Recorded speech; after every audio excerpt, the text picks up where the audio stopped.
Donc en fait, le débat d'aujourd'hui portait sur la gouvernance économique. Et ce débat était animé par moi-même et puis Moussa Mara, ancien Premier ministre. Et au cours de ce débat, ce qui était intéressant pour nous, c'est de faire remarquer d'abord que sur le plan des initiatives, il n'y en avait pas beaucoup parce que l'État, malgré la situation de crise qu'il a vécue, a continué à travailler sur le cadre stratégique pour la croissance et la réduction de la pauvreté qui a été donc approuvé en 2011 et qui porte sur la période 2012-2017.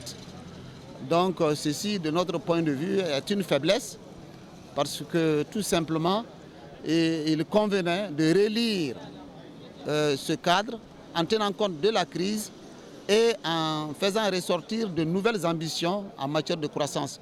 Parce qu'on le veut, oui ou non, nous sommes dans un pays où nos capacités sont très limitées, au plan financier, au plan des ressources humaines, au plan technique. Donc nous pensons qu'il faut imaginer, dans un monde global comme le nôtre, pour que nous puissions tirer parti de tout l'environnement sous-régional que nous avons. Donc c'est dans ce cadre que nous avons pensé qu'il est bon d'avoir un leadership, une vision claire et puis une attitude plus volontariste par rapport aux choix économiques qui manquent.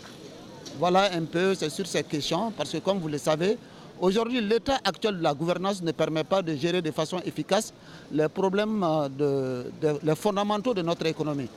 Vous voyez, nous produisons très faiblement, nous avons des marchés qui ne sont pas très à même d'assurer en fait une stabilité des prix, un pouvoir d'achat convenable pour les populations.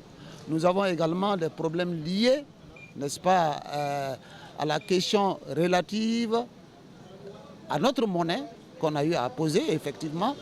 Et puis il était important de dire que l'État devait prendre vraiment des initiatives, n'est-ce pas, mettre en synergie toutes les autres politiques économiques et ne pas se baser seulement sur la politique budgétaire qui, par ailleurs, on se rend compte que dans l'exécution, nous avons beaucoup de déviations, de dérives par rapport à cette question, à savoir la corruption exacerbée pour laquelle tout effort de développement est annihilé.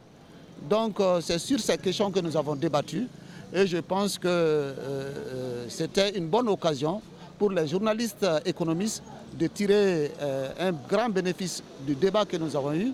Et nous pensons que pour les débats futurs, nous allons parler d'autres sujets qui intéressent la nation.